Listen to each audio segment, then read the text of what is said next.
Assalamualaikum warahmatullahi wabarakatuh. Balik lagi dengan channel Fakta Kehidupan. Nah, seperti biasa, sebelum kita mulai membahas sebuah cerita, kita absen-absen dulu nih. Kalian semua yang lagi nonton dari daerah mana aja? Kalian bisa tuliskan di kolom komentar ya. Kemarin udah banyak banget yang masuk, yang komen-komen dari Padang, dari Sulawesi, dari Singapura, dari Hong Kong, terus dari Denpasar, Jayapura. Pokoknya banyak banget. Mohon maaf tidak bisa disebutin satu persatu. Pokoknya kami tidak henti-hentinya mendoakan kalian yang semua yang lagi nonton Fakta Kehidupan semoga dalam keadaan sehat walafiat, dipanjangkan umurnya, dimudahkan rezekinya, dan dimudahkan segala urusannya. Nah, kali ini ada salah satu subscriber kita yang ngirimin kisahnya nih. Kisahnya itu berjudul "Aku Rela Melawan Orang Tuaku Demi Nikah Dengan Seorang Duda. Beberapa tahun kemudian, aku temukan suamiku sedang berada di kamar bersama wanita muda."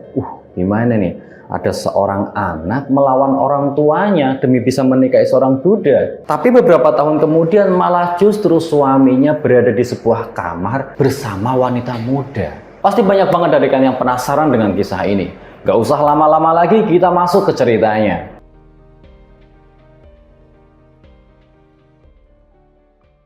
Seperti biasa, nama dan tempat kita samarkan untuk kepentingan bersama. Kadang seseorang itu bisa dibutakan oleh cinta. Nah, ini yang dialami oleh Jenny. Nah, Jenny itu adalah seorang wanita, anak orang kaya. Apapun keinginannya Jenny pasti dituruti oleh orang tuanya. Dari kecil sampai besar, dia tuh selalu bergelimpang harta, selalu dimanjakan dengan uang orang tuanya. Nah, saat itu Jenny itu sedang kuliah. Dia tuh baru bertemu dengan teman-temannya, baru akrab, baru adaptasi dengan lingkungan barunya. Hingga akhirnya dia tuh akrab dengan beberapa temannya. Jenny itu asik nongkrong di beberapa tempat. Salah satu tempat favorit Jenny dan teman-temannya itu adalah sebuah kafe yang tidak jauh dari kampusnya itu. Kafe itu udah biasa banget jadi tempat nongkrongnya Jenny. Selain tempatnya deket, tempatnya itu juga nyaman buat nongkrong. Nah, saat itu Jenny sedang asik-asik ngobrol dengan teman-temannya di sebuah kafe itu. Jenny itu melihat sosok pria yang tampan, pria muda yang seakan-akan tuh dia tuh kerja di sana. Usut punya usut, dia tuh namanya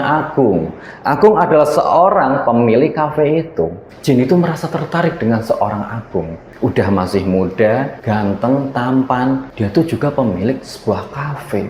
Tidak terkecuali si Jenny. Pandangan Jenny saat nongkrong di sana itu pandangannya lurus terus ke Agung. Hingga akhirnya salah satu temannya Jenny itu menyadari bahwa Jenny itu sepertinya menyimpan rasa kepada sosok pria itu. Kalau suka ungkapin aja Jen, jangan curi-curi pandang kayak gitu, kata salah satu temannya itu. Kamu bisa aja, aku sih memang suka dengan sosok Mas Agung, tapi masa aku duluan yang ngungkapin, ya gengsi lah, kata si Jenny. Jenny itu seakan-akan gengsi. Masa perempuan dulu yang ngomong suka ataupun berkenalan dengan dia? Ya mau gimana lagi, kayaknya si pria itu memang nggak pernah ngomong. Dia tuh pendiam, jadi ya kitanya dulu yang harus agresif, kata temannya si Jenny itu. Tapi Jenny itu tidak punya alasan untuk berkenalan ataupun ya memulai komunikasi dengan sosok pria yang bernama Agung itu. Hari demi hari ia lewati hingga akhirnya dia tuh harus buat skripsi untuk kuliahnya. Hari demi hari, bulan demi bulan, si Jenny sering banget nongkrong di sana. Ya sembari nongkrong kumpul-kumpul sama temennya, dia juga sekalian cuci mata melihat sosok si Mas Agung ini. Hingga akhirnya pada suatu saat si Jenny itu harus bikin skripsi. Nah, skripsinya itu kebetulan yang berjudul tentang pengusaha kaya di usia muda. Nah, ini tuh cocok banget. Jenny itu merasa cocok banget bahwasanya si Agung ini yang harus diwawancarai untuk bahan skripsinya si Jenny ini.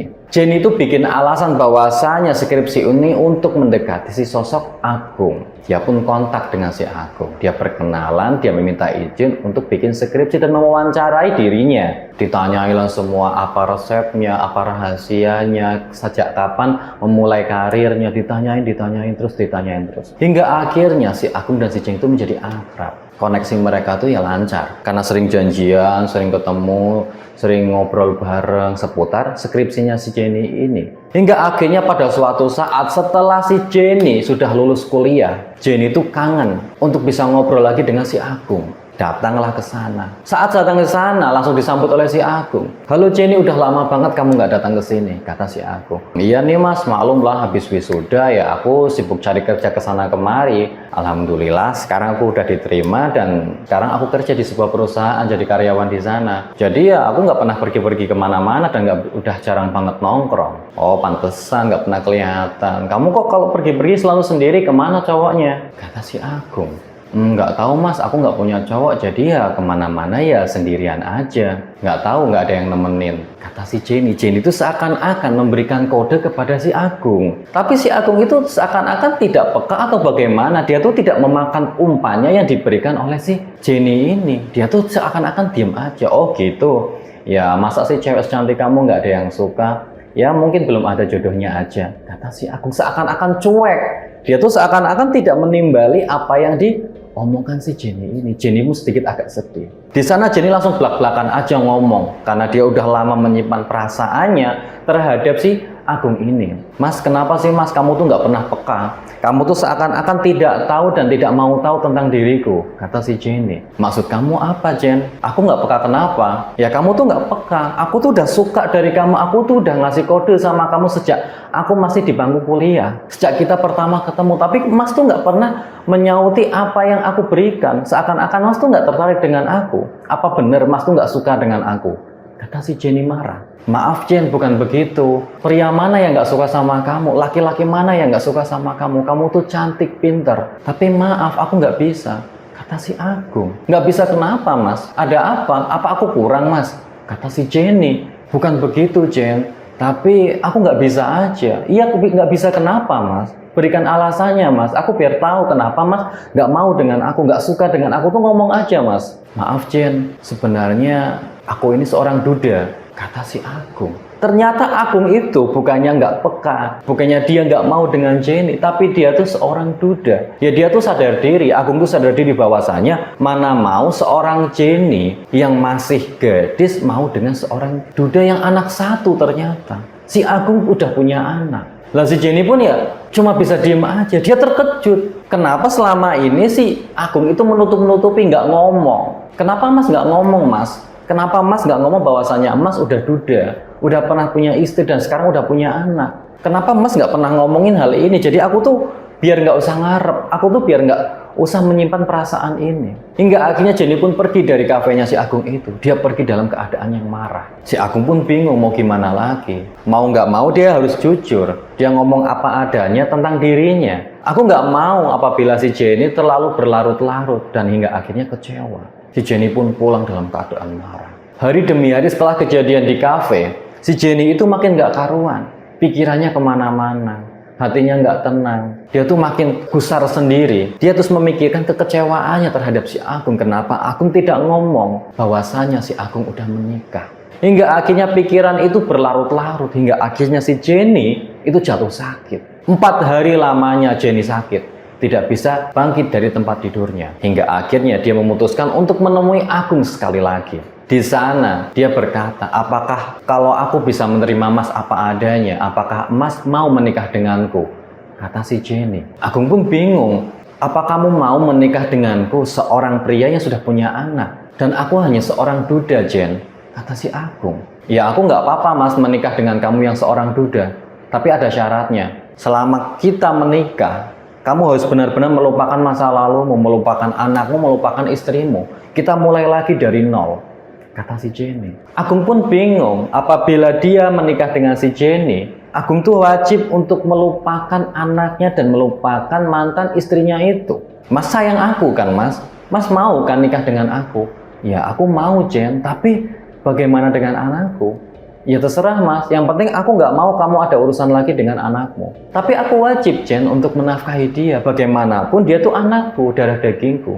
"Ya kalau gitu ya kamu nafkahin aja, tapi kamu nggak boleh ketemu dia, nggak boleh ketemu dengan mantan istrimu lagi. Pokoknya kalau udah menikah dengan aku ya kamu harus dengan aku," kata si Jenny. Hingga akhirnya Agung pun setuju untuk menikah dengan si Jenny. Tidak berapa lama kemudian, si Agung pun datang untuk melamar si Jenny ke rumah orang tuanya. Sesampainya di sana, Agung itu diterima lancar-lancar aja seperti biasa. Hingga akhirnya orang tuanya si Jenny itu tahu bahwasanya Agung itu adalah seorang duda. Maaf mas, kamu seorang duda? Kata ayahnya Jenny. Iya pak, saya duda. Apa? Kamu seorang duda mas? Kata orang tuanya Jenny. Iya pak, saya seorang duda. Nggak apa-apa kok pak. Aku udah nerima apa adanya mas Agung pak. Aku nggak peduli dia duda, aku nggak peduli dia punya anak. Kata si Jenny untuk menguatkan si Agung ini. Orang tuanya pun seakan-akan tidak percaya. Ternyata laki-laki yang dibawa oleh anaknya ini adalah seorang duda. Bukannya aku melarang, tapi bagaimana bisa berlanjut bahwasanya kamu itu seorang duda dan anakku seorang gadis. Aku bukannya tidak percaya dengan kamu mas, tapi aku tidak mau anakku nanti itu merasa kecewa karena kamu tuh masih mempunyai embel-embel keluarga, ditambah lagi kamu tuh masih punya anak. Orang tuanya si Jenny itu seakan-akan nggak percaya bahwasanya pernikahan anaknya si Jenny ini dengan si Agung itu akan berjalan lancar. Dikarenakan si Agung ini udah punya anak, dia tuh udah pernah menikah. Jadi sampai kapanpun ini bisa jadi masalah. Dan orang tuanya si Jenny itu seakan-akan tidak setuju. Pokoknya aku harus menikah dengan Mas Agung, Pak. Aku udah sayang, udah cinta dengan dia. Aku mau menikah dengan dia walaupun papa dan keluarga tidak mengizinkannya. Hingga akhirnya si Jenny itu kekeh mau menikah dengan Agung walaupun tidak direstui orang tuanya. Hingga beberapa minggu kemudian si Jenny dan Agung itu melangsungkan pernikahannya. Acara pernikahan itu begitu hikmat, didatangi beberapa keluarga dari si Agung. Tapi keluarganya si Jenny itu tidak datang. Dia tuh tidak datang seakan-akan tidak memberikan restu kepada si Jenny menikah dengan si Agung. Setelah acara pernikahannya selesai, Jenny itu merasa bahagia bisa hidup dengan sosok si Agung ini. Hari demi hari ia rasakan sangat bahagia. Hingga akhirnya saat pernikahan si Jenny dan si Agung menginjak 1 tahun, masalah pun timbul. Agung tuh ngomong sama si Jenny bahwasanya si Agung itu kangen dengan anaknya. Sebut saja anaknya si Agung itu bernama Della. Agung tuh kangen dengan si Della. Sayang, boleh nggak aku ketemu dengan Della anakku? 1 tahun pernikahan kita, aku udah nggak pernah lagi ketemu dengan dia. Sekarang udah hampir 1 tahun. Apa aku boleh ketemu dengan Della?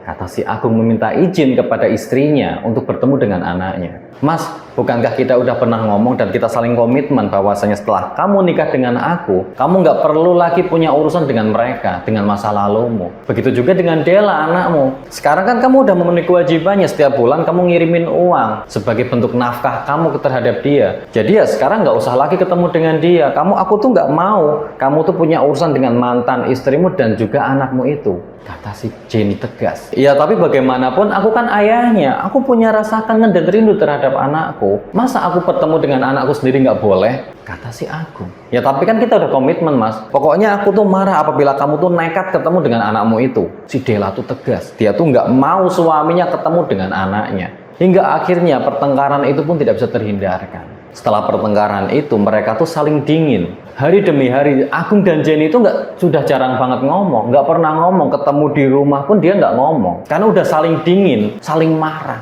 Si Jenny itu merasa bahwasannya suaminya mengingkari janjinya dulu dan si Agung tuh merasa bahwasannya si Jenny itu seakan-akan melarang dirinya seorang ayah untuk menemui anaknya sendiri. Hubungan mereka semakin dingin dan semakin dingin tidak karuan. Hingga akhirnya Jenny itu berpikir kalau seperti ini terus keluarganya bisa hancur. Si Agung udah nggak pernah pulang setiap hari Minggu, di rumah pun dia selalu dingin dengan istrinya. Hingga akhirnya si Jenny memutuskan untuk minta maaf duluan aja.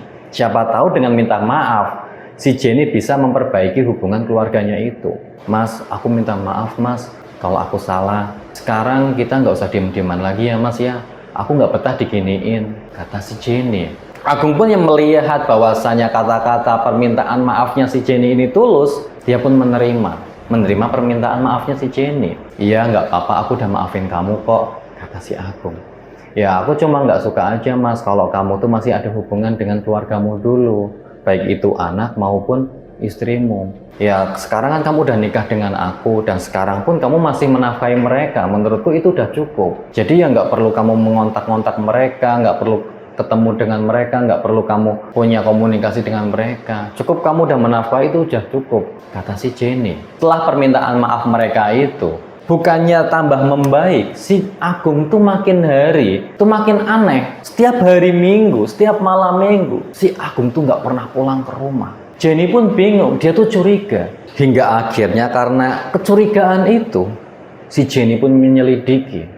Dia datang ke kafenya malam-malam. Di sana tuh dia tuh ingin melihat ada apa. Sebenarnya apa yang terjadi dengan suaminya itu, si Agung. Jenny itu datang malam-malam saat kafenya itu tutup. Nah, saat para karyawan itu pada pulang, si Jenny itu melihat ada salah satu wanita yang di sana itu nggak pulang sendiri. Jenny itu bingung, apakah itu karyawan baru? Tapi kenapa kok dia tuh nggak pulang? Jangan-jangan dia ada hubungannya dengan semua ini. Nah, si Jenny yang melihat keadaan ini pun ya udah kebakaran dia. Udah emosi duluan. Ternyata selama ini suaminya nggak pulang karena dia tuh menyimpan wanita lain. Ada wanita lain di kafenya. Hingga akhirnya si Jenny yang udah melihat semua ini, udah kebakaran, dia udah emosi. Dia pun langsung masuk ke kafe itu. Dia mendobrak pintu kamar yang ada di kafe itu.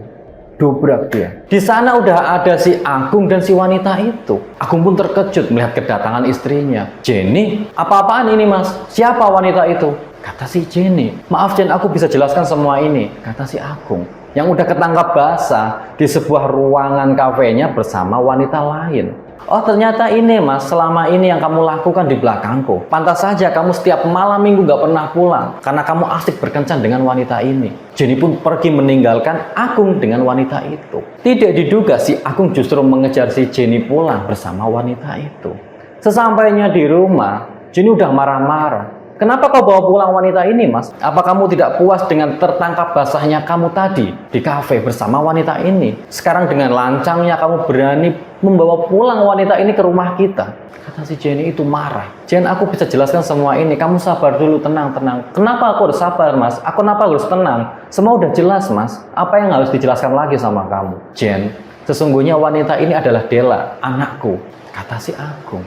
Jenny pun terkejut. Ternyata sosok wanita yang ia sembunyikan di kafenya itu adalah anaknya. Maaf Jen, aku nggak bisa ceritakan ini semua dengan kamu. Karena aku tuh tahu kalau aku cerita semuanya dengan kamu dan jujur, pasti kamu akan marah. Jadi aku sembunyi-sembunyi menyembunyikan anakku agar aku bisa bertemu dengan anakku sendiri Jen.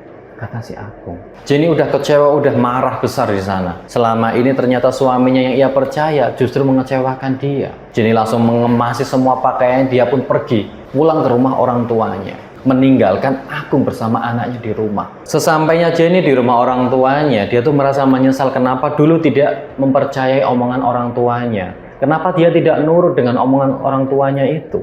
Hingga akhirnya dia tuh merasakan buah pahitnya. Dia merasa dikecewakan oleh suaminya sendiri. Merasa dihianati oleh suaminya sendiri yang selama ini ia percaya, ia perjuangkan di hadapan orang tuanya. Malah justru orang tuanya yang sekarang benar dengan segala omongannya itu. Nah begitulah kisah dari salah satu subscriber kita. Yang ia tuh rela meninggalkan orang tuanya dan melawan orang tuanya demi menikahi seorang duda yang ternyata justru dia yang kecewa. Itulah kisah dari salah satu subscriber kita yang bahwasanya ia rela menikahi seorang duda dan melawan restu orang tuanya, tapi berujung penderitaan dan kecewa. Semoga kisah ini kita dapat bisa mengambil hikmah dan nilai-nilai penting di dalamnya. Dan semoga bisa dijadikan contoh pada kehidupan kita sehari-hari. Nah bagi kalian yang pengen komen-komen dan memberikan kritik dan saran yang membangun, kalian bisa tuliskan di kolom komentar. Nah bagi kalian yang punya cerita-cerita unik, kisah-kisah menarik yang ingin dibawakan oleh fakta kehidupan, kalian bisa kirimkan lewat WA ataupun Instagram di bawah ini. Tetap dukung channel kami dengan cara like, komen, dan subscribe, dan tunggu video-video berikutnya. Sekian dari saya, semoga bermanfaat. Wassalamualaikum warahmatullahi wabarakatuh.